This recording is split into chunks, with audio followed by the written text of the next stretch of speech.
This is such a good question. Okay, I put on the 10-minute long video option.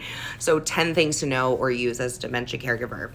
One, enter their timeline. If they are, in their mind, they're 16 years old and you're their daughter or son, they probably haven't had you yet in their mind, so you may be a parent to them or a sibling. So entering their timeline and looking at it that way, and not as them forgetting you, but remembering you as a different important person in their timeline is a big one.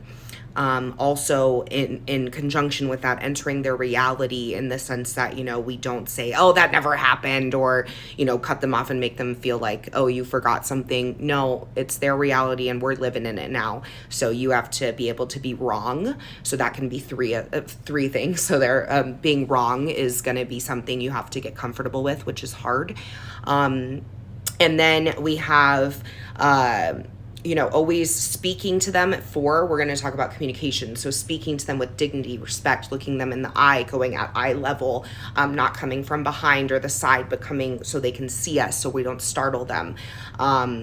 Again, speaking simply and slowly, unlike me.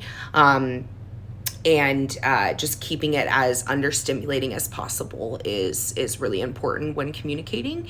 And then number 5, giving choice. So we want to give choice as much as possible to remain, autonomous and independent, but we don't want to give anyone more than 2 options because that can be overwhelming, So you can say, would you like tea or coffee? That's a great example of giving choice and keeping that independence there. Number 6 would be engagement, keeping them socially engaged, physically engaged, cognitively engaged. All of these things are important. So giving them things to do with their hands, with, puzzles to keep their mind sharp, giving them opportunities to socialize. All these things are really important. Engagement is key to slow the process down as much as possible and to stay healthy in all of those different areas of life. I think we're on number 7. I'm terrible at remembering. Number 7, I would say going along with of course, community for them is essential, but community for you. Community as the caregiver is essential, and having the support behind you. And unfortunately, a lot of the time we realize that the support we think is going to show up for us, like our family, doesn't. This is very common, and so we end up having to find our new community, find our new people, our new tribe, which is very difficult in the midst of being a caregiver on top of it and trying to be a human. So this is another struggle that is common. So don't feel, it's easy to feel discouraged. That's normal. You're valid. But know that there's people out there that want to be part of your tribe and that understand you. So don't give up. Number 8, let's say we're there. Education is key because, of course, we can never predict what's going to happen with dementia. Everyone's different, but being as educated as possible can help us prepare our minds, our hearts, and just in general prepare for the future and, just what might be coming. It's huge. So education is key. And then we'll go to number 9. I want to share, because you said things to know or use. I would say, there's so many incredible resources to utilize. So Google dementia, Google caregiver support, look up a hashtag dementia caregiver. You will be shocked with truly how much support is out there. Unfortunately, doctors and a lot of healthcare professionals don't even know the support is out online because caregivers have had to create it for themselves. But there are amazing companies like the one I work for, Eugeria.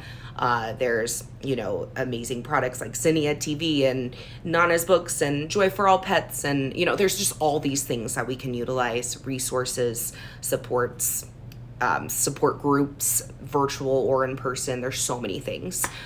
So really finding those that you will need during, each part of the journey and each season that you're in.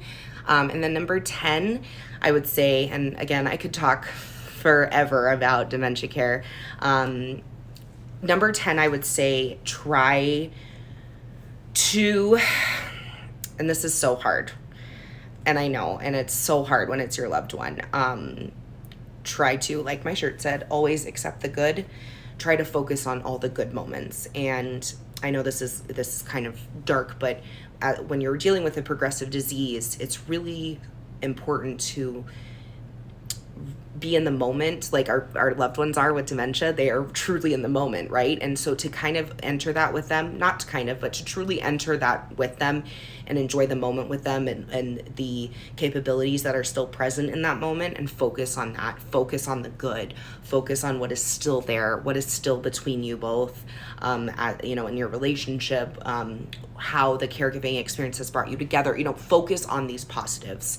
Take pictures even when you feel like you both look crazy. Take pictures, remember these things, because your relationship is special, and it's not less special because of dementia diagnosis, and it still deserves to be remembered by you, and to be to be commemorated. It's special, and there is life after dementia. So there, I hope I answered your question. Thank you for asking.